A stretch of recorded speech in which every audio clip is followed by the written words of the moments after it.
Welcome to the Hawkcast, featuring your hosts Troy Donis and Sean McMahon, here to talk you through all things in the South Warrandyte cricket world.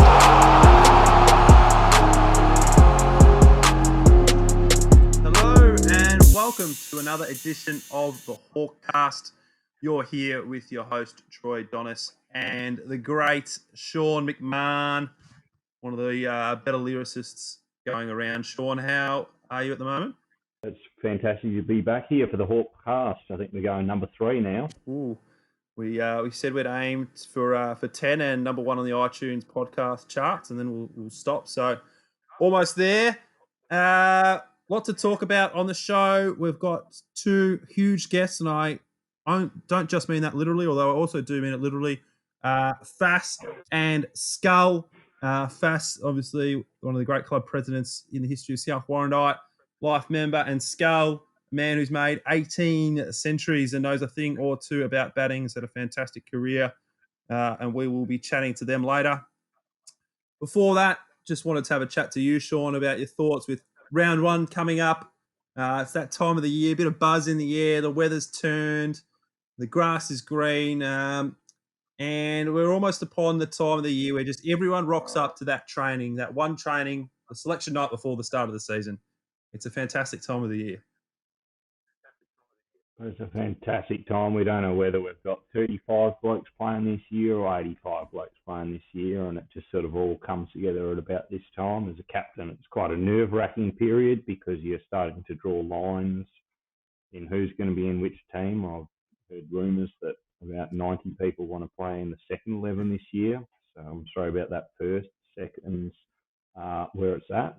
And yeah, there's a few names coming out of the woodwork. Who have you noticed coming out of the woodwork, Donis? Who do you reckon's showing up tomorrow night for their first session? We know there's a few blokes that just only turn up once a year.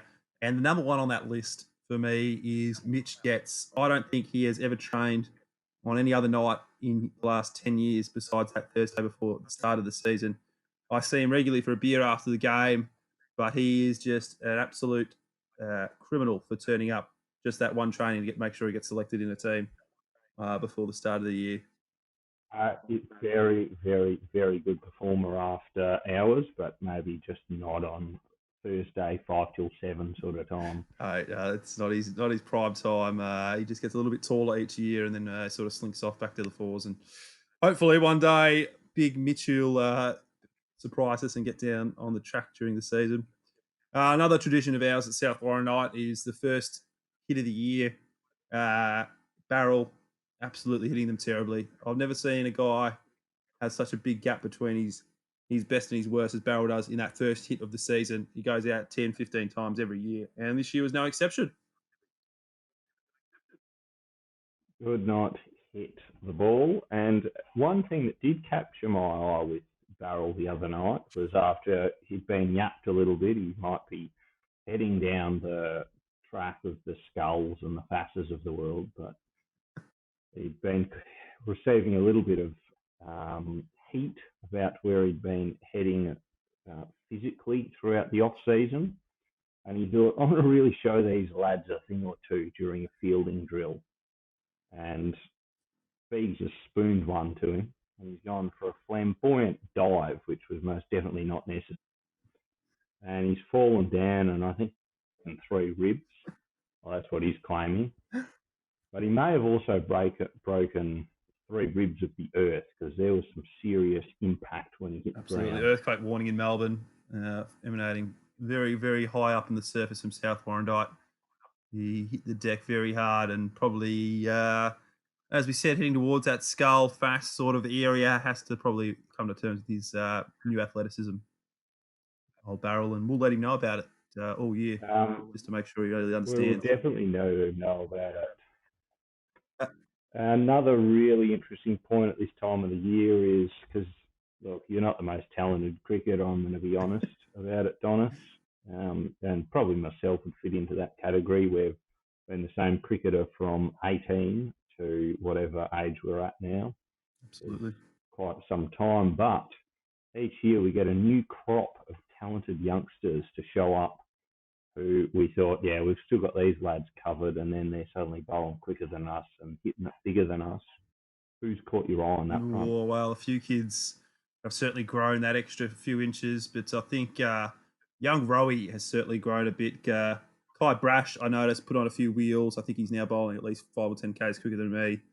And Ryan Curry as well. He was really steamed into the nets and almost knocking my block off. So there's a few of those kids that you just think, oh yeah, got them covered. But all it takes is a couple of Wheaties, and all of a sudden they're well past you. Cold, harsh reality of your own talent comes through to get you. And probably the last one before we get stuck into our first guests was, now we did have a pracky match on the weekend, and there may or may not have been an opposition coach come down to scout out McMahon's cultural second 11 v Andy Solomon superstars. What do you think about an opposition coach scouting position? Oh, I think I'll quote the great Tony Biggs on this one. That guy must really hate his wife, because he has just gone down and spent his whole Saturday watching an intra-club match for another club. So I'm going to leave it at that. I think pretty sad times, but must really love his cricket, I guess. I think we can might as well roll to our first guest, the big Prez himself. Great man. And our first guest on the Hawkcast this week is the big man himself, the club Prez, the top dog, the brains, and the brawn of the South Warrandyte Cricket Club. Fas, welcome to the show. Thank you, Troy, and thanks for the introduction. Yeah, it was a lot of mail on that one, for sure. Just a little bit, but I power appreciate it. You're a big power broker. Absolutely. A bit more of the Ronald Reagan figurehead, I think, but, thanks anyway. The Joe Biden figurehead, maybe. Speaking of that, how is the club looking big picture for all the Hawks out there that may not be in touch day to day? We've got the new club rooms and everything, obviously. Is the club in a good state at the moment? It certainly is, and obviously a lot of that's to do with the group of young fellas such as yourself, Troy and Sean and X, and a number of the young fellas down there who have been really building a great culture over the last few years, and I think it's a super place to be at the moment, and I think the numbers that we have within all of our teams is showing that as well. Yeah, absolutely. We're moving up to 5 teams this year. The seniors, we're the only club with 2 vets, so that's all very good stuff. And now that the club rooms are done, we've got Brash's name on there. What's the next project for the club, do you think? Is there another big project over the next few years that we're aiming to get? No, look, I think something we've been after for quite some time is a new set of nets. It's very difficult training in the 3 little nets that we have in under those trees and in the shade. So I think that'd be something we'd love to have. The rooms themselves have been, that was a great effort, and there's a reason, obviously, that Scott Brash's names are up there on it. He did a mountain of work to ensure that we have one of the best new sets of rooms and viewing of cricket in the state, I'd say. That's president's call for sure. No bias there at all. Well, that's good to hear. Yeah, we will all hands on deck for new nets, hopefully over the next few years, and maybe then I'll start improving my batting once they're in. Yeah, we might need a little more than that, Troy. But I just think it's fantastic that have you moved up from number 11? Depends what team I'm in. Sometimes number 10, sometimes number 11. But I still have my $700 bat from Saxon. Either way, that's the thing. You seem to have this magnificent equipment that costs a hell of a lot. And anyway, I did put it in a raffle, if you remember. I bet you at poker. That's how I got it.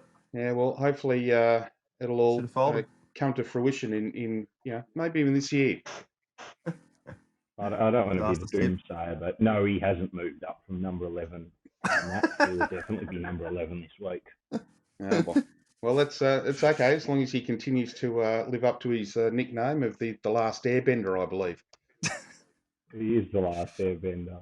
Mm. And so, just a question. So, how obviously we've been in these unprecedented times as we've been hearing quite a lot, and we've all been sort of locked up and getting pretty sick of it. But how's that impacted the club? What's sort of been what's happening for South Warrandyte throughout the COVID times? Yeah, look, and it has. It's been quite tough for all of our members and a lot of the life members as well, who usually spend the off season down at the rooms, catching up and having a drink and keeping the money ticking over behind the bar. Um, Unfortunately, obviously, we might struggle a little bit with some sponsorship this year. I know that we do have a couple of people working very hard behind the scenes to try and get some sponsorship dollars back through the door. But of course, it's going to be difficult because a lot of not only families but businesses have been affected terribly by this COVID situation. So look, that's obviously will be affected in that way. So we're going to have to look at other ways to be able to, bring money into the club to make sure that we can stay viable and be able to survive moving forward.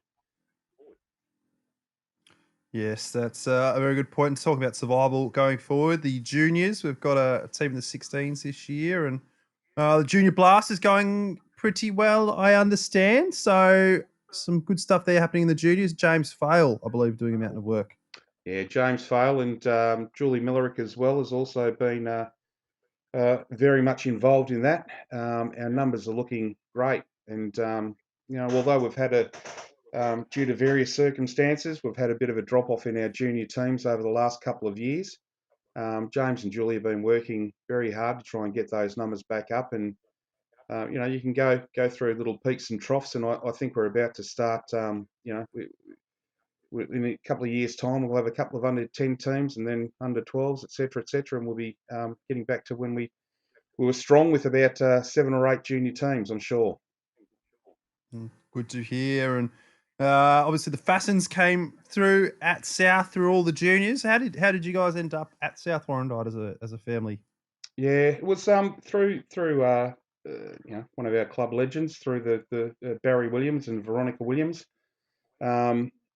My oldest boy Jack was going to school with Sam Williams, the oldest of the Williams boys, and I was Sam's coach in football in the Tackers out at Park Orchards. And Barry and V said, look, bring the boys down and come and play cricket. And before we knew it, 20 years had clicked on it. I'd had 4 boys go through and a couple still playing. But yeah, it was through the Williamses, and that's how we arrived. Yeah, that's very good work from the Williamses, one of the other great families of South Warrandyte. And obviously you've had a few boys go through, but we want to hear just a little bit about your career. Did you play much cricket as a kid? And obviously talk us through your beginnings a couple of years ago out in the fifths. Yeah, well, I played some junior cricket. I initially started off at North Ringwood, and they were a very strong team back then as Mm. well. Actually played a little bit of cricket with one of our vets, Tony Hubbard, back there as well. But my father thought I was a better cricketer than what I was, and when I wasn't getting regular games in the first 11 of the under 10s or 12s or whatever it was, he decided that he'd move me across to East Ringwood. So I went across there, and lo and behold, well, I was still playing in the second 11, but I was opening the bowling and coming in at number 3. So it was a slight improvement for me. Then ended up playing with some very good cricketers of the time, who I think a couple of them are still kicking around, Russell Jensen and Sean Kenaway and blokes like that, and they were very, very scary. I used to try and make up reasons as to not bat in the nets at training because they were very scary individuals. So that sort of kicked on. I played a little bit of cricket there. I stopped for a few years and brought the kids over to South Warrandyte, and after many great seasons on the Rosebud foreshore playing cricket there, and was my eldest boy, Jack, was playing seniors, and Tony Biggs was the captain of the side, and I was watching, and he said, look, why are you standing there on the side? We need players. Come and start playing. So the following week, I ended up putting the Whites back on after about 10 years or so of not playing, and started the career up again. Lovely. And one of those days, you told us every time you've had a couple of beers, the last 10 years, you just absolutely dissected some 13-year-olds into all parts of the ground. Couple of maybe 12-year-olds in there as well, and you just butchered them for 100. Didn't retire. Didn't let your kids have a bat. Well, look, I as you know, many of you may know, I did captain the fifth 11 for a few years, and I think Sean was under my guidance for a while then, and I think he still rates me as the fantastic captain. Don't let anyone tell you any different.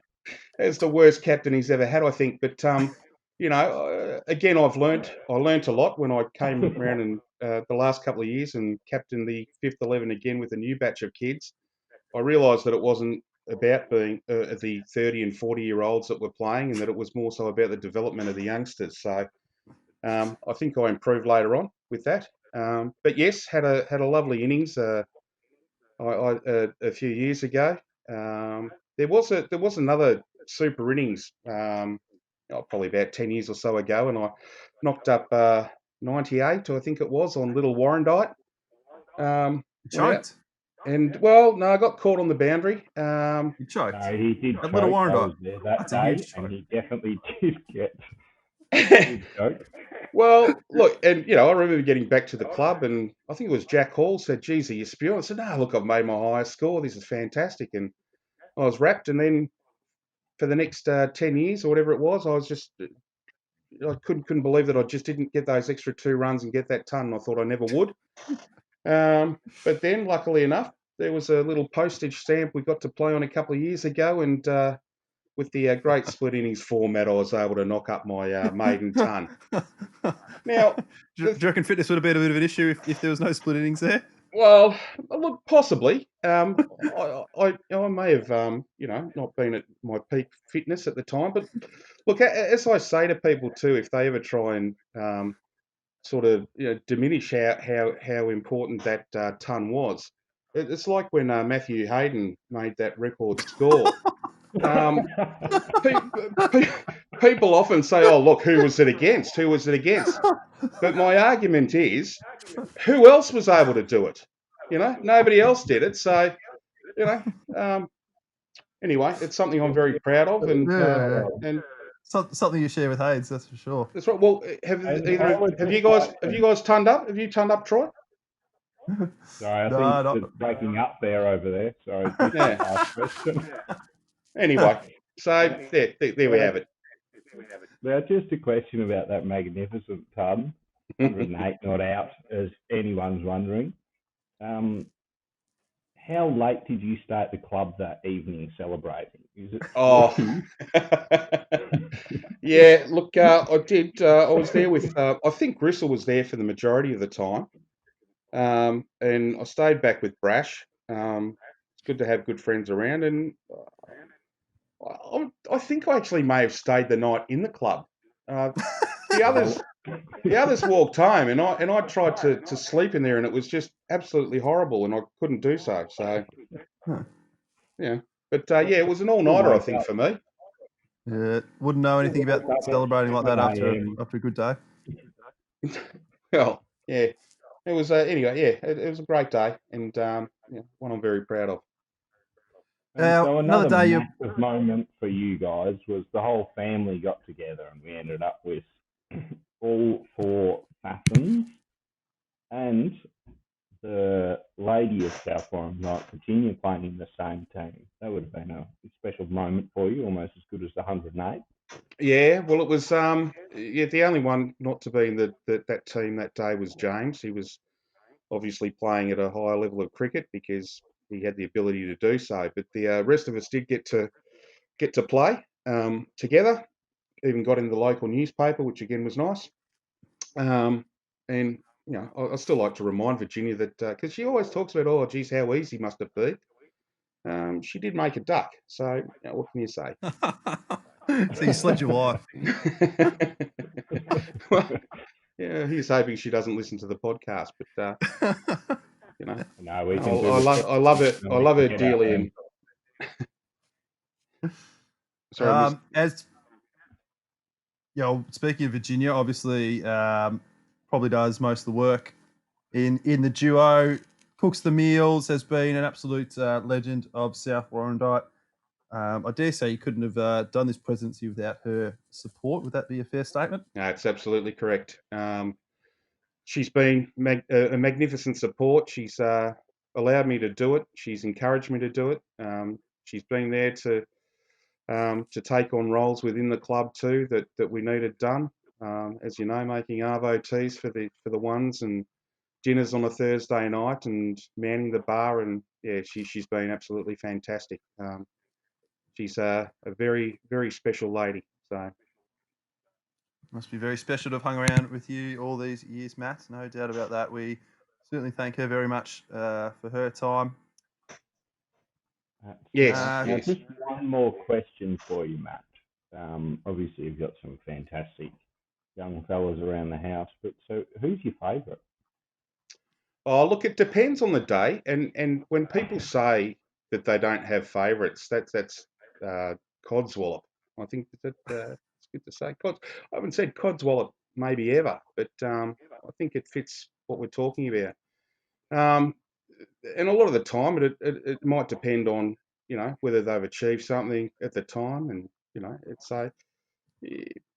some days it's Will, some days it's James, Paddy's. Even though we've generally butted heads a lot over the years, he's a pretty special kid too. Look, they've all got their strengths, and I do love them all. Some are easier to love than others at other times, but no, they're all good. I Sounds like Will to me. Well, look, I was again. hearing Will as well. No, look, they've all no. Fair. I'm absolutely telling the truth here. They have all been my favourite at different times. It's a very, very diplomatic answer. Fass, just wanted to touch on one last thing. You became a life member a couple of years ago. Obviously, a very special moment. And Scotty Brasher was able to give you the award at the time. 20 years at South. What did that mean to you, the life membership? Yeah, look, it's probably the one of the most humbling things. Look, it's hard to talk about. It's I love the club. I can't imagine not being there and not being involved. As you know, not only have I played cricket there, but the whole family has. I love the people. I love being there. I've also had a lot of time and experience at the football club as well. But I think because it's a smaller sort of community and group of people, it does mean a hell of a lot. And I feel honoured to be on that board and to be a life member. It's a great privilege. That's a very, very nice answer. There you go. He's humbled to be with us, Sean, on the Wednesday night committee meetings. One last question, mate. Give us your, for the season, team most likely to win the premiership, you think, and your most improved player at the club for the year prediction. Wowee. Look, I'm really angry at Beegs for hurting himself, and I'm also a little bit angry at X for thinking that he could play football last year and injuring himself. I think with those, it was never going to happen. With those two boys in that first 11, I would have been happy to put some money on us for the flag. I think our first 11's looking really, really good. I'm excited about the Andy taking on the captaincy role and seeing what Barrel might do as he tries to claim his the record for the Steve Garrett Awards and I just think it's a really good team. We've brought a couple of players in and back and I'm looking forward to that. and obviously that floats down into the seconds where again that's a very, very strong team. I wouldn't be surprised if we we were playing off at least in the first three grades that were there. Again, there are these young boys in the thirds that are knocking on the door, and they'll need to take over from a few of you older blokes. I saw you in the field at training the other night, Troy. Look out, I think. You sure you weren't talking about Sean? Sean, he's a very astute judge of cricket. Some good runs and a couple of catches to Sean on the weekend in the practice match. Very impressive.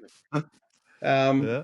So yeah, look, I and it just filters down. We were so strong. We were strong last year. We made finals with all of the teams, and I don't see a reason why we can't do it again. So yeah, that's where I'm at. The most improved for the year. Wow. Yep.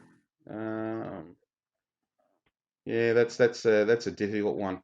Look, I spent a lot of time with the with those third 11 boys last year, and there's some real talent there.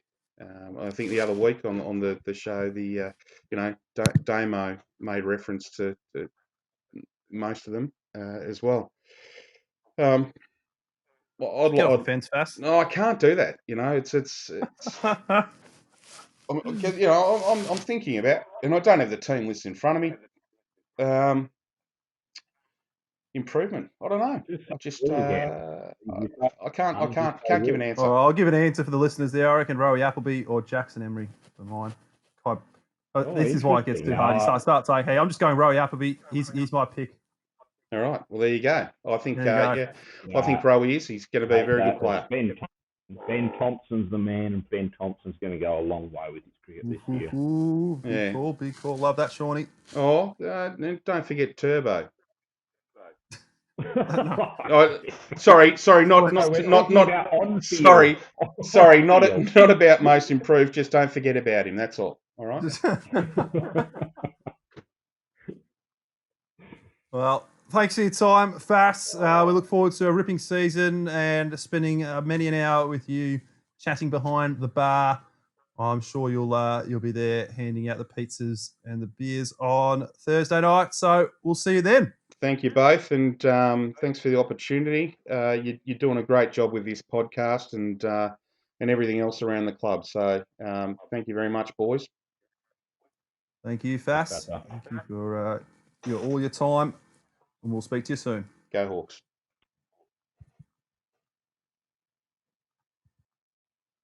And moving on from that, we've got a segment here, Sean, that we love to talk about each week, and it's the niche Shield cricketer.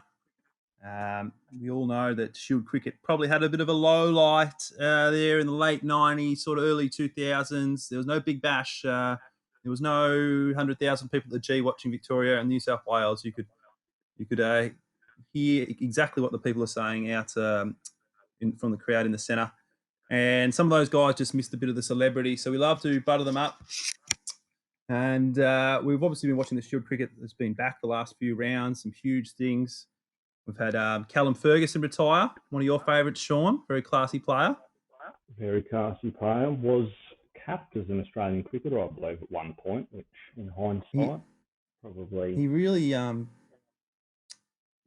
typifies like the unluckiness of cricket for me. He played one test, slipped over mid-pitch, got run out, never got to play again. Very much an almost man. He averaged 40 odd in one-day cricket, but did his ACL and then never got back in the side. So, and then even in his last game, I think he went out LBW for 97. So just one of those, just couldn't quite step across the line and get the job done, unfortunately. But great career nonetheless. And he was really upshown by the young Will Pukowski. 2 double tons in a row, Sean. That's a lot of balls faced. Absolutely insane. Couldn't be any more excited than sitting there and watching young Vic absolutely dominate at the top of the order. I think looks like one of those real classy players. Him for a bit, but yeah, turned himself around this year in the batting, and I think he's probably scored more runs in this year than I have in a career, and probably 4 times what you've scored in a career. So extraordinary stuff from the young fella. Yeah, he's just one of those guys that looks like nothing phases him. And what popped up for me was the list of players that had made double centuries in 2 innings in a row. Did the rounds on social media. In Shield cricket, had some great names on there. You got your Don Bradmans, Bob Ponsford, Simpsons, Arthur Ponsford. Morris. Yep, some of the real legends of Australian cricket. And as the list goes down, I spotted a name, Dean Hills, a very niche spelling of Dean as well, Dene. Dean Hills made 2 double tons in a row, opening the batting for Tasmania in the late 90s. Now, was Really that a buried away on name? C7 Sport at the time. Yeah, I was going to say, was that a name that you remembered, Troy? Did you have the It's a privilege of name I sitting there listening to Karen Tide doing the rounds on Shield cricket throughout the Saturdays as a very young fella? did. It was certainly a name I recognised, but one long forgotten, that's for sure. Used to open the batting with Jamie Cox and was probably a bit overshadowed by the real almost man of Australian cricket, Jamie Cox. But nevertheless, fascinating career from Dean. Makes 2 double tons in a row, wins Shield Cricket of the Year, and 2 years later at 30 is cut from the Tasmanian program. I think he played a game for Scotland. Pretty niche stuff there. Obviously didn't really rate it because he never played again. So not really a big one-day player. So never got to go on the Channel 9 game of the week. Just a very, very low key operator. I think he could have walked into any cricket club and not been recognised.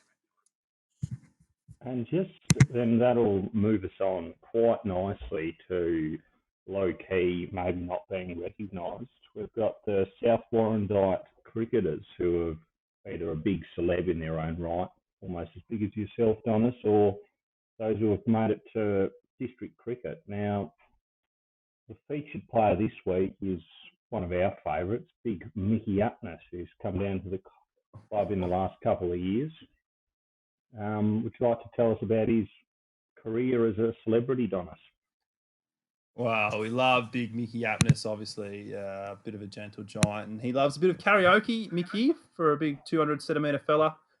I don't know if Ross Lyon knew that when he took him as a first round draft pick back in the day, but Mickey Aptness actually before he played AFL had switched to rugby union. He played for the Melbourne Rebels development squad, which few people might not have known. Didn't even play his final year of footy, I don't think. But after doing an ACL, he switched back to footy and ended up getting drafted at pick 17 by Freo. He played 12 games over 5 years. Unfortunately for Mickey, you might have seen him out in the field or at training. You probably know he's not the quickest or most agile fella going around. He did, on top of his ACL, 2 PCLs and a season-ending hamstring injury. And even though he was offered a contract for the 2019 season, he actually retired due to injuries that he had knocked up on his body. Winners out of that, I'd say. Definitely, some say I don't know if it's true, but he retired to play for South Warrandyte. So big props to us there. I certainly remember when he came down to training the first time, and he was doing the warm up lap, and he started sort of up the front, and he ended up finishing behind your dad. So the knees have certainly taken a toll on Big Mickey. A couple of real athletes there. Now, from that first training session, I think the story I really, really like is he was a Fremantle player and he did only crack the 13 games. And I do remember there was a lot of hype around him. Like Freo were always like, oh, well, once we get big Mickey Upness on the field, we'll have our key forward and we can really add that to the Fife and Lockie Neal through the midfield. But probably didn't get out on the ground that much and probably not known to the Joe Blows around. And his bowling and Budgie, Thomas Peter Budge, is walking out of the net and he's like, Dad, to his father, Peter Budge. And who do you reckon this guy is? And without skipping a beat, Gary fires off, oh, it's Michael Aptness. Quicker than Michael Aptness' mum would recognise Michael Aptness walking out of a net down in Bayswater at a training centre. So extraordinary recognition there from Gary Peter Budge, and eternally happy to hear that story. That is absolute huge enough levels from Gary Peter Budge there, no doubt about it. He was starstruck, I think. Really loved having him down. I actually faced Big Mickey the first time in the nets, and I remember him coming off a long run, and for some reason I was padded up first, and I think Dad must have been sick that day, and he runs in off the back of the net, and I'm thinking, oh my god, this 200 centimeter ruckman steaming in at me, and I am going to die. And he just let out one of those little powder puffs outside the off stump. He probably hadn't really warmed up into it yet, just sort of gently. He still beat the outside edge, obviously. He wasn't quite the ferocious fast bowler that we thought initially, but he certainly gets some bowls a heavy ball, Mickey. Bowls a heavy ball. Very heavy ball, Really ripping guy. Great guy for a beer after the game. Terrific. And can't wait to play with him for many years. I love to have a beer on the balcony with Mickey. All right, that's our famous South Warrandytean of the week, and we'll head into the interview with the big man himself, Skull. And our next guest on the Hawkcast is one of the absolute club legends, one of the great characters of the South Warrandyte Cricket Club, and one of the places that really makes you feel like you're at home. And it's big Cam Skull Head. Skull, thanks for joining us, mate. No problems at all, boys. Start off with an easy one. When did the Skull nickname come into being, mate? What genius put 2 and 2 together with your name Head to turn it into Skull? People think that's what it's from, but it's actually from back in the day when I first started work, when the movie Revenge of the Nerds came out. One of the blokes there thought I looked like Lewis Skelnick, so that just came around Skull. And we had other blokes at work that were we had Wormser, we had Poindexter, who was a gay bloke, and everyone had nicknames from Revenge of the Nerd movie, and I got stuck with Skull, and it just stuck ever since. So it's nothing to do with my surname or anything like that. It's actually from Revenge of the Nerds. Oh, there we go. I'm going to have to get that up online for all the people listening. I've always been calling him Jabba the Hutt, but there you go. Skull was the answer that we were looking for. Let's get into your cricket career, mate. Your juniors. Where did you play your juniors? How did you start playing cricket? I started playing at Blackburn North when I was 7, and then I played there until I was 12. Then I went to Blackburn from 12 all the way through until I was 26, 27, and then wanted to change. And I was playing baseball at the time at Forest Hill, and Sean and Julie Mallory, they're part of the Forest Hill Baseball Club. And I was just playing down there, and I said I want to change cricket clubs. And they said, well, we're with South Warrandyte. Do you want to come down and give it a go? And Gotchi was down there playing as well, and said, yeah, he plays there. I said, okay, well, I never heard of it. I didn't know where South Warrandyte was. So they gave Scott Brasher a call, and he rang me and said about coming on down. So I watched a few games, and when they made the grand final, I said to Scott, look, if you win the Wilkins, the Newey, if you win the Newey grand final, I said I'll come and play for you. So they won the grand final, and then I came down, and then I joined the club next year, and Blackburn guys weren't too happy about it. Got a few phone calls of why you're leaving us, and you're going to be a long time member, and you can be a best clubman, and you've been a best clubman, and life will give you life membership and all that sort of thing. I said, well, look, there's a few reasons why I left the club. I won't go into it, but I came to South Warrandyte, and been there for 20 years, and will never leave. I just love the club. Just love the club, and it's a place I want to be. That's fantastic. And I heard you were offered quite a big money deal elsewhere. Was that around the same time? Yeah, it was a couple of years after the Wilkins year, which I did all right. Got 795 runs there. A couple of years later. How many was that? Was it exactly 795? Yeah, I did all right. Got three tons, 350s, and top scored in the grand final. Had a good year. The year won the comp batting average. Came second in the league best and fairest to Benny Osborne. So it wasn't a bad year. And did you bowl at all? You come second in the league thing just batting? Yes. Yeah. Well, I did. I actually did a bit of bowling. You probably don't remember when I was bowling, but actually bowled quite quick, believe it or not. And took I think I took about 9 wickets. And Scotty Brasher took that year, I think, 35 wickets and 710 runs, and I beat him by like 5 points or something. So so that was a big thing, and I think it was only because of the wickets that I bowled a few overs that actually end up beating him for his own medal. He would have loved that. I'm sure he doesn't think about it or dwell on it or remind you about it No, at of all. course not. We both bring up that year together, because we lost the first two games in a 16. I think it was a 14 game season. We lost the first two games, and then we won. Then we were undefeated the rest of the season.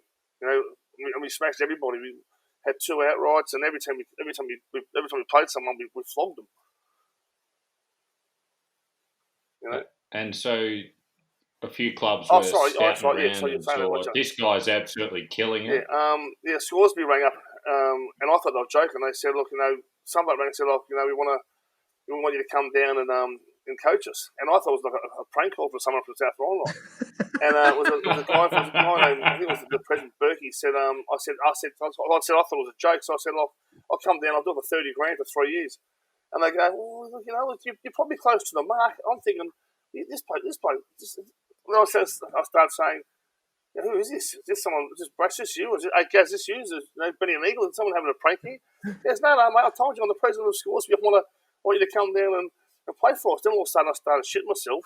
I started sweating and going, this is a fair phone call. I'm going, oh, okay. So I told Chaz about it, and they agreed to a $25,000 for 3 years. And then I came home and spoke to the missus about it. She goes, no, I love South Ryland. I don't want you to leave because they're a pack of, I won't say what she said. And then she said, no, I want you to stay at South Ryland. And they ended up paying fees. I could have been getting all this money. That's extraordinary loyalty, Skull. I'm glad you made the decision. I'm sure many wouldn't have. No, and then probably 5 years later, St Andrews offered me a deal with Lachlan, my brother, who plays at Blackburn. They offered us a nice little sum of money for the two of us to go down there. And he wasn't keen, so I wasn't either. So then, like I said, just stayed at South Ryland, which, looking back now, I'm glad I did, because I got to play in a Wilkins and a Chandler Shield Premiership, which who knows what would happen had I gone to St Andrews. Those blokes are like. But looking back now, money's not everything, and I've got a bit of history to my name. You know what I mean? Yep, absolutely. And now I understand you scored a lot of runs that year. How many times did you turn up to training, Skull? I heard rumours that you had a different philosophy on where the training was needed back in the day. No. Well, actually, yeah, I did train. I trained real hard. I actually trained. I can't remember his name. We used to run around the streets up past Milne's house. We'd come back and do boxercise and boxing in the car park. And like when I was fairly playing in the ones down there, like I trained every Tuesday, Thursday. I got there. I was one of the first ones there and one of the last ones off the track. I worked hard on my game. Look, just without taking the piss, I rate myself as a pretty good batsman, so I try to work on things that I wasn't that good at. I try to work on my fielding. I had a good arm. I try to work on my catching, and just trying to watch the ball out of the bowler's hand when I'm batting. I didn't. To me, a train was just not going out. I didn't care if I did it a 4 or 6 or like you see blokes to train now. I just want to go out there and just smack all the bowls around the park. But to me, my idea was just to not go out, hit the middle of the bat with defence. And every shot I played, hit the middle of the bat and watch the ball. And if I had 10 good shots at training, or hit the middle 10 times, that's my confidence. Didn't matter what happened, as long as it didn't go out, and I felt good. I just took it into a game, and when I was early on, I just backed myself. I just walked out of the crease. I didn't care what the score was or whatever. Didn't care who was bowling. I just played my game. If the ball's there to hit it, I hit it. And I just and as you know, once you start hitting the middle of the bat, and you're stuck on top of the other team, well then you've got them by the short and curlies, So I just backed myself all the time. I think enjoying your cricket. I was never a Friday night drinker. I didn't have a drink on a Friday night until I was probably mid-30s. And I was just relaxed a bit more. But I enjoyed going out to cricket and just really giving my best, because then I can have a nice cup beer at the end of the game and know that I've given my all for the club. So that also ties nicely into, I've heard you weren't just a very talented cricketer, you're also quite a talented sprinter back in the day. What happened? Like we see you nowadays around the club. Is it just maybe a little bit too much watermelon, do you think? The RVT breaks, or what do you think's going on there? The worst thing the doctor ever told me was you eat too much fruit, Skull. I'm thinking, mate, I don't think the fruit's the problem, man. There might be a bit of I drink a lot of water, but my water's got a lot of yeast and sugar and hops in it. So I think that's my problem. And you're saying about eating meat pies and sausage rolls. You just said stuff and watermelon. So I think I got fat because of my doctor. Now, Scarl, we both know that this was about 15 years before that. I heard you're a bit of a sprinter. You I had was. Actually, I was fast as in runner. the school gift as well. Yeah, no, I was the fastest runner in school. I did a 10 point, I don't know, 2 or 10 point something, 2 or something like that. And I made the state finals for sprinting. I came last, but well, you know, I was 10th or 9th, whatever it was. But you had guys like, I was running against guys like Rod Lewis, who won the store gift. There was 2 other guys there that went on to make the Australian team. I can't think what their names was. I think it might have been Brett Evans was one. But yeah, but you know, actually was a real quick runner in the day. So like I said, went downhill pretty quick. Out there when we're talking about Skull making 795 in a Wilkins season, coming to training first in and last out. We're not talking about the shape of the Skull today. The Skull was a serious athlete back in the day. And at your highest level, what was the highest level you ever played at, Skull, before you came to South Warrandyte? Did you have a journey down to district? Yeah, I should have gone earlier. I was told when I was about 16, 17 to go and give it a crack, and then some bloke said, when I was playing in Boxing Report, I was playing the ones down there, and they said, look, give it a few more years. I'm thinking, I'm 17 years old, I'm facing, guys like Dirk Nannis and I think his name now. There was a few quick bowlers, like lighty bowlers, and I thought, I'll wait. So I waited till I was 23, which I probably should have done. Went down to North Melbourne, got invited down there, and I was training with all the so-called young guns, the 16 and 17-year-old kids, and just smacks them all over the park. And the coach walked over and goes, mate, how old are you? I said, I'm 23. And he goes, what are you doing here with these young guys? I said, well, I was invited down, and I was told to come to training on this night. He goes, these are up and comers. He goes, you're showing a bit of talent. Look, don't worry, you'll get a game. Come next week and train with the seniors. So I went down to train with the seniors, and they put me in the fours. I'm thinking, no, we got to start somewhere, I suppose. And we're out at Ross Straw Field, which is out behind the zoo. And I turn up there, and there's a bloke on the bloke still rolling the pitch on his steamroller. I think this tab the same ground. We're going to play cricket. There's a bloke on the ground of his bloody steamroller still rolling the ground. So anyway, we had to wait for him to get off. I put the stumps in. I said, "Do you want to open the batting, Skull?" I said, "Oh yeah, no worries, I'll open the batting." So we're playing a one dayer, 35 overs or 40 overs each, whatever it was. And I was on about 72 after about 6 overs, and this is just wasting my time here. These blokes are bowling absolute pies. I smashed them all over the park. Ended up with 82 in about 9 overs, and gone out and had a field and a bowl. And next week got about 75. And I said to the coach, mate, I've come down there before a bit of a crack, and I'm playing at these forwards with blokes that got grey hair and kids that haven't got hair in their balls yet. I said, what am I doing wasting my time playing this level for? And so he goes, I'll give you a go on the third. So I went in the third and did a few things and made plenty of runs. And then they give you one go on the. They said, we need you can play on the twos, but we need a keeper. Well, I've never kept before, so I thought I'll give it a go. And so I ended up keeping in the twos for a game. And I ended up playing just 2 games in the twos. And then they put me in the thirds for the rest of the season. And then the last four games, I decided to pull the pin and went and played for Doveton North. I just had enough because there was no after the game beers. Well, the bar was open. Went back to the bar one game, playing away, and I was playing in a side with guys from Panton Hill in my team. They played baseball, and I knew them. So we go back to the club, have a few beers. So we get back to the bar after you play cricket, finish at 6. Get back there about 20 to 7. I mean, I said 4 pots, mate. So got 4 pots. Went up to get the second one. The bloke goes, the bar shuts at 7. So what? We've had 1 pot. You're sending us home. He goes, yeah, sorry, mate. That's the rules. I said, great club this is. So the only time I got to have a beer with the boys was on a Thursday night. The bar opened for 1 hour on a Saturday because it's so serious down there that everyone just goes to play cricket. No one goes for the social side like local cricketers. So I just went and played local cricket for 1 year, went to Doveton, then went back to Blackburn for a few years, and then for 2 more years, where it was 3 years, then came down to South. Well, it's all about culture, Skull. Yeah, it is for me. Yeah. Well, talk to us about playing against Dirk Nannis, and I think it was on Matt's on the Syntho. How did that go down? Terrifying.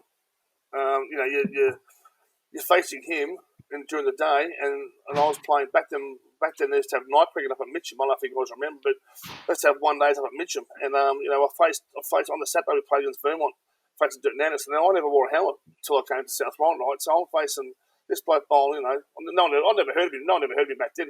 Dirk Nannis was a professional ski instructor. So you ever played the first 4 or 5 games, and then you go over to Switzerland or wherever, and in the chalets and ski. So I'm betting probably a 4 with two for stuff all, and I walk out the bat and I'll take the centre. As you do, look around the field. I thought they've got no keeper. I turned around, it was that far back. It looked like a Lego man. I thought, why is this bloke so far back? And all of a sudden, Dan Jones comes in. I'm not kidding you. Lets the ball go. I go to go forward. Didn't see it. It goes over the top of my head, and all I hear is just starting to keep his gloves 50 metres back. All of a sudden, I just feel a little bit of tingle coming out. I think I'm in a bit of trouble here. This bloke, I can't even see the ball. So he bought me just one outside off stump, and I've gone the big hoik to go over cover. Got a top edge. Went over. I think it was my gully area into a tree for 6. So I think next ball he might have bowled one straight. I didn't even see it. Just the stump snapped in half. I just walked off. But that was absolutely terrifying. That was. And then just quickly, and on the Wednesday, we had a night game and we were playing against Footscray, and they had Tony Dodder made. Me and my brother Lachlan. We were only 18 and 19 back then. We were opening the batting. We had Tony Dodder made opening from one end, which you think, played for Australia, won't be that fast. Well, he was just as quick as Nannis. And then when he went off, the other end had Merv Hughes. So I thought, this is ridiculous. I don't know how to this day I think to myself, how did I not get, I never got hit in the head. I only got hit in the head once when I was in South Ryde against Croydon North. But other than that, I never got hit. All those times that placed all these blokes, I just don't know. I wasn't a big pull of the ball, so if it's short enough, I just ducked it, or if it's wide the stumps, I just fun the bat and hope for the best.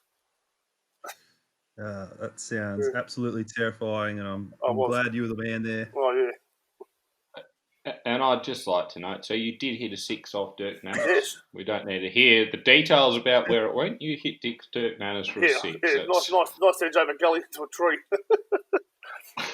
Well, that's how fast it was. Like, seriously, they would have been. Well, they didn't have a ring back then, but if there was a 30-metre arc, the bowler in the team would have been standing on it because that's how fast it was bowled. Crazy stuff. How did that compare to Gaz? Do you reckon playing with Gaz obviously is a bit of a treat here at South? What are your memories of that? How did you rate him? Gaz was pretty quick, but I reckon myself Braxton was Scotty Braxton was probably just as quick but a bit more dangerous because he bowled left arm and could push it across. Yeah, where Gaz bowled fairly upright, so you knew he didn't really swing the ball much. So you knew it was either if it was short of a length, it was going to stay short. But Gaz was pretty quick in his day.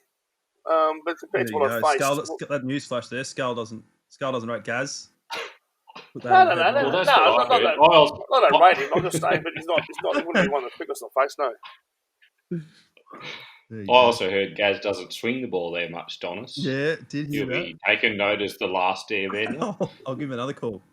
Yeah, what? he swings it. Well, he didn't swing to me at training, that's for sure. And he was setting the slips. It wasn't much smoother, but look, he was pretty quick. But yeah.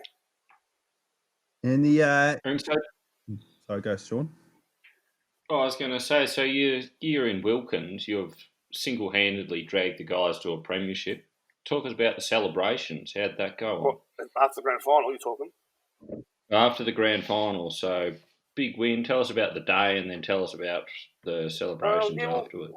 We went in there pretty confident because the week before we went and watched Croydon North play, and they were a good side. They had the 2 guys that played for us, the keeper and the bowler. I can't think of his name now, but Robbie Arbuckle or Sean Arbuckle played for them. So we thought, we're going into the game pretty confident, but we knew we had to play our best. And Scotty Braxton had me number 4, and then all of a sudden he goes, "No, we'll put you number 5 and number 6." I think I'm not going to get a bat here because he just wanted to try and save me till their bowlers were tired. Now in the end, I suppose it worked out well, but I got 78, in the grand final, and so we won the game. But I think it might have been that just wearing them down, and batting me down the order a bit. Sort of, I'm not trying to hide me, but other hosts I would have batted anyway. It didn't matter. But the celebrations were awesome because I'm not sure if they'd won a Wilkins flavour for down at South. So, and then to get up to Chandler was amazing. The Chandler flag was. So I played in the Boxer Reporter, in Premiership with Macintosh Shield back in '93, and I played a few seconds grand finals and premierships, but that one at Blackburn and the South Ryde one were just playing with 2 guys I'd played against Damien and Scott Bozzo to play with them was amazing because they're good cricketers, and Scotty and the whole team was just an awesome year. The Wilkins year and the Chandler year, it was like I said, something I'll cherish forever. And like even now, I keep playing to want to play in another premiership, whether it's in the thirds or fourths. I don't care. I love cricket. I love playing for South, and I want to win. It's a fantastic attitude, Skull, and we love that you bring that to our young brigade every week down there in the threes. Now, what do you reckon the standard was like comparatively between Macintosh Shield and Chandler? People always try and compare, like the RDCA with the Boxer Reporter, and also the other league where Belgrave and Lilydale and that Belgrave playing the Basin play on. But it's hard to say because Nick Brown played over there. I never faced him. We had a guy McDonough who played for Wheelers Hill, who was a left arm Scotty Brasher, like lightning fast. There was Dave Muscat. There was Dirk Nannis. I think cricket has changed a lot since I played, sort of in the 80s and 90s. There was a lot more. Each team had probably two. The opening bowlers were lightning, and the first change bowlers were just as quick, but would move the ball around a bit more, not be so fast, and have plenty of bats. Where these days, a lot of kids, I suppose, with technology and that, decide after juniors they don't want to do it anymore. They've got to drive, or they too busy playing Xboxes or who knows what sort of games. But as me being an older guy as a kid, not having any of that stuff. I used to play out in the street, cricket and footy, but you don't see that. You don't see that anymore. So I think that's why the standards have changed. Where kids used to train all the time on their own, not have to go to a club now. You don't see them in the street anymore. The only time they get the trainers at a career club and work on their hitting there. But backyard cricket back in the day made a lot of good cricketers because obviously the pitches were small. You're playing on grass, in your backyard. There's rocks everywhere. It made you watch the ball more. Where these days it's all bowling machines and they want you to be technically correct, and there's no natural flow of just using your eye and your hand-eye coordination. You know what I mean? So I think it's the cricket's still good, but I personally think the standards has dropped a little bit. Interesting. Well, do you want to tell us then some about your best teammates you played with in not necessarily in their ability, but just the best days you've had, best chat, best for a beer after? Well, there's been a lot of those, I suppose. Over the years, with the Neagle boys, they were good. When Scotty and when Mick and Damo Vozzo were playing, they were always good for a laugh. Like Mick would always muck around, but that's one thing even with the new rooms now. The old rooms we had when they were weren't that good. It kept everybody together. We still sit outside together, have a beer together, have a laugh. That's one thing I sort of miss. All the teams coming back together, having a beer and having a drink with each other. But most, every time we have a win, it's always good. I find it's always good. I can't try and think. It's not really little standout games where something sort of funny's happened. There was one game against North Ringwood, and we were playing. I can't think of the guy's name. It was one of their best bats, and I was down near the fence, down at mid on, and the bloke smacked it to me, and I've gone to catch it, bounced off my chest, and I've done a 720. I've gone around in circles twice, juggled the ball, and ended up catching it, and then Barrel and the whole team was just laughing before they ever come run over and congratulate me, just because I don't know how I caught it. And I got dizzy running around in circles trying to catch his ball. And after the game, that particular game, which we lost only because that was back when Chad played for us. Chad Rogers was playing, and Gaz said, "Look, Chad can't play next week, so we elected to bowl." So after tea, I think at tea they were known for 180, so things were looking good that we decided to bowl first. It's now a club record. I think it was like none for 390 or something that we ended up playing that game. And I stayed back I was so disappointed. I didn't want to go back to South Swan, so I stayed listening to their own match report in front of their air conditioner. And because I stayed back, I must have had 40 beers. And I couldn't walk out of the room. I was holding on to the poles and chairs trying to get out. I'm like, "Is you gave me a right to drive home?" I said, "Yeah, of course I am." Couldn't even scratch myself. And then I ended up. I don't know how I got home, but that day was that's probably one of the funniest, but also one of the worst days. You know, when the toss and bowl in 40-degree heat and have the team none for. It was ridiculous. Skull, I remember a day. I was just a young fella coming up through the grades, and I don't know if I'd ever played with you before. And I moved up a team and was really delighted to be playing at a ground with the kitchen facilities. And they brought out the chicken nuggets for the first time ever. Normally, I'm just sort of barbecue shapes operator down in the 4s and 5s. And we see the chicken nuggets. My eyes light up. I have one. And I look back a couple of minutes later, and you've parked yourself in the middle of the scorer's table on the chair, and you're just tucking into them yourself. 2 teams. I don't think anyone else had more than one nugget. You've gone. The pack was about 48, so you've gone about 25 nuggets yourself, I reckon, by my estimation. I don't remember that. I remember it like it was yesterday. Was that at home? It must have been the watermelon though, Skull. It was a good thing that you passed on that. We really don't want you blowing up. I love the watermelon, but yeah. And my doctor, if you saw him, he'd be twice my size, and he'd tell me not to eat watermelon. I think, mate, do yourself a favour. I think you're in the wrong job. Well, that might dovetail nicely into one of my observations. So Skull played under me for a year, I think it was. Might have been nearly 2 years, actually, but couldn't get him to train. Was not that interested in training. He'd train up on the balcony, just watching the boys, just with a pot in his hand. And I couldn't get him down there. Certainly couldn't get him to a Tuesday night. Struggled to get him to a game on time, but come about 7:30 on a Thursday evening, he'd earnestly walk over to me and say, "Look, Sean, who's on the party pies this week? Who's on the hot dogs? We've got to make sure we've got sandwiches coming you've got to have a good spread." He took that part of the role very, very, very seriously. And look, in his defence, we had the best RVTs that year. Absolutely. We became famous. Yeah, well, that's how it should be. You know, the person that brings the barbecue shakes, they should be made to sit in the corner and eat the whole box themselves. If everybody brings something decent, then we all get to share it. You know what I mean? You can't have some retard turn up spending $3.50 on one packet of crappy chips and then eating $50 worth of pies. That's a very good observation, Scott. Right. Words to live by. Bloke drinking full strength who brought light beers. Oh, that's exactly right. Yeah, and it takes a 6-pack home with them. Spot on. So now that actually works nicely into the next question we had for you. So you obviously had some great guys you played with over the years, but who was the worst bloke to play with? Who did you just not like? The shit chat. Who did afternoon in the field with? So much. I didn't have anyone I didn't like.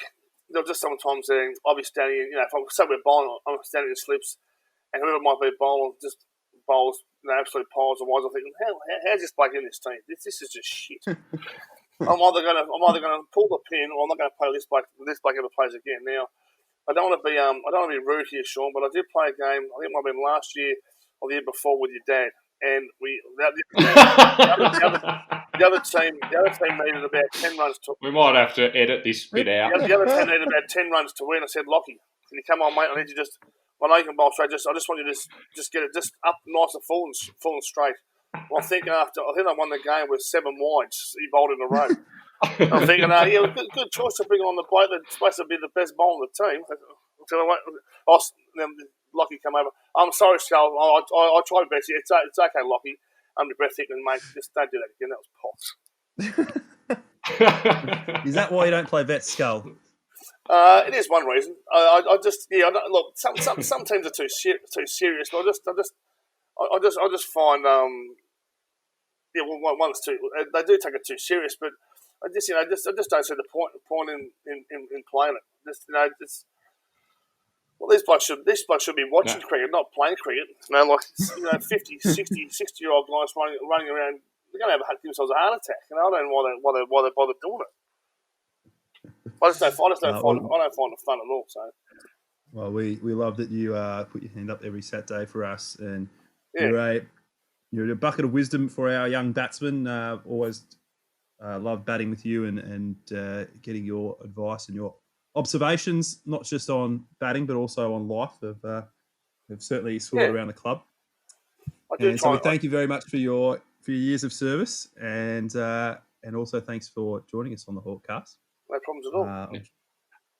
Now, there's no way we're leaving you before you tell us what, in God's name, has possessed you to stick with that absolutely horrific bat that you've been using for the last 95 No, years. last year I didn't use it. Fence paling. No, that was that's old man Neagle's bat, and he had that. I think it's 50 years old now. But when I actually used that through when my bat broke after Wilkins year. I went and bought from somewhere from Top Line, I think, a Slazenger, which I had for about 4 games and was crap. So I sold it to Smithy, Adrian Smith, and then I didn't have a bat, and then all of a sudden Bobby Neagle came and said, "Look, I'm trying to give this one a go." Now, back before the tape was on it, it was actually a ripper bat, and I'm like, it's still good now. But last year I used a Kookaburra. I got a 2 pound 10 Kookaburra, which is amazing. I'll bring it down the club and I'll show you, mate. That's why I sold you that piece of crap that I had, Sean, so I can use this one.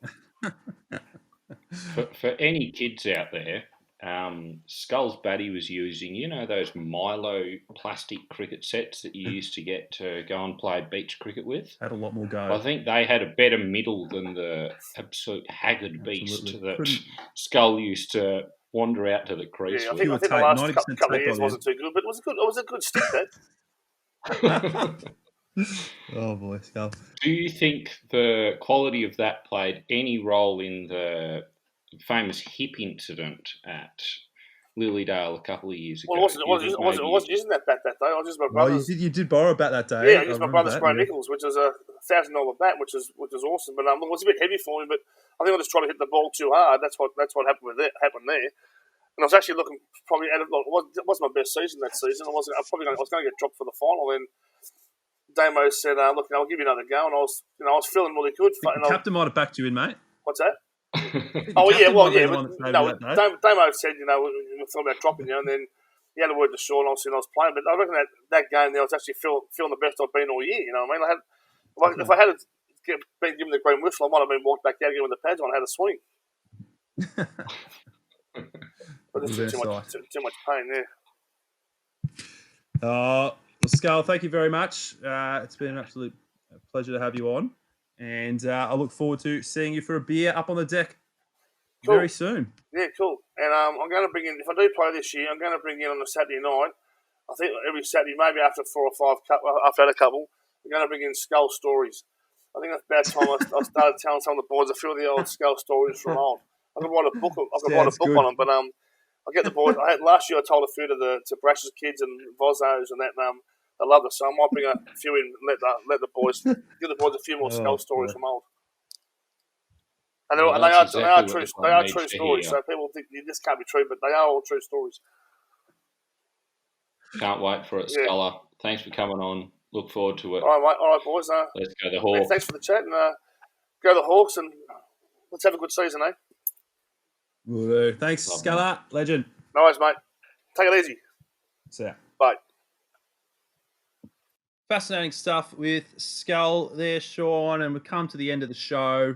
And we like to finish off by answering some of the fan mail that we get. We go through it every week, and we just like to give a bit of life advice out. Maybe you've got a wart somewhere. Maybe you've got a bit of a technique problem, or maybe it might be a little bit different from that. Either way, we like to give our thoughts on it. And this week we had an anonymous letter written in. And it goes a bit like this. Hey, boys. Last time, first time. We were out and about on a very average Saturday afternoon. Plenty of rain out, and we were a long way from home in the Yarra Valley. We thought we were playing South Warrandyte, but some bloke rocked up in his full Sri Lanka kit playing for them. I didn't call it cheating, but I was pretty sus. And the day only got worse when, as the rain came down with South in a commanding position, all of a sudden, Kevin Mitchell Jr. and the whole team came out with covers on the pitch. I'd never seen anything like it.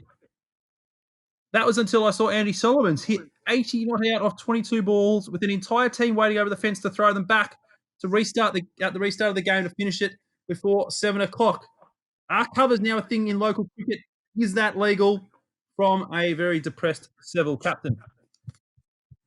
Well, Sean, can you answer this anonymous man's claims? Is this a thing? Can we now put covers out in local cricket? We're certainly doing it at Coleman. Have we started a trend, or are we treading a very grey line? This is absolutely one of my favourite questions I could have received. I know there's a lot of blokes around the South Warrandyte Cricket Club trying to claim credit for this idea. I think at least 7 blokes put their hand up as the initial person to get tarps to South Warrandyte, and it did result in this heroic and incredible game. I think that particular day there was the equivalent of an inch of snow just 3 kilometres up the road at the Warrandyte game, and they were definitely called off. But thanks to the brilliant minds at South Warrandyte, we were able to get on and in 30 minutes put on some of the greatest cricket of all time. I would say, and completely unbiased, I think this is just a classic case of make the ref make the call. If the umpire is going to allow it, I think you've got to do everything as a home team to get a win where you can. And if you're in a tough situation, no way the club owns tarps. But if the game is on the line and you can get a win out of there, especially in a rained out one where a lot of teams around you are drawing, I think that's absolutely fair enough. And you'd be mad as a team and as a club not to be preparing for that and looking to push those barriers. Now, what are your thoughts, Thomas? Well, my thoughts as the man who on a Wednesday went to Bunnings to actually buy the covers, obviously that puts me in a bit of a position you would think that I'm for it. It's kind of like David Warner. He went to Bunnings on a Wednesday as well, except he bought sandpaper. I bought covers in this instance. I think it's pretty dicey if you're only bringing it out for one team, which, we'll probably be doing as we'll be making the ref make the call. But, pushing the boundaries and being tribal is what cricket's all about, I think. And this is just another instance where, you just got to do what's best for your team. Well, very interesting, very interesting. Now, and I did hear whispers the other night from one of the new additions to the South Warrandyte Cricket Club, the big recruit, Sam Beagley, claiming that the RDCA has actually outlawed this.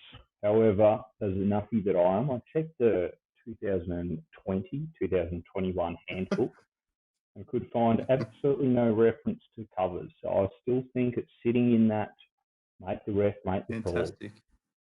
Yep. Well, I really enjoy it. I think we're going to try and get a couple of real big covers this year. Might even take the covers around to the thirds and fourths ground that we've got at Coleman now, and we'll just get covers all over. We'll be famous as the Syntho Club with covers soon enough, I think. And that will just get players and obviously heaps of girls flocking to the ground to watch us play. Naturally. All right, Sean, thank you very much for your time. You're a very good friend of the show, obviously, and we love having you on. We will be back for another episode of the Hawkcast in the coming weeks, and we really look forward to seeing you all at the bar.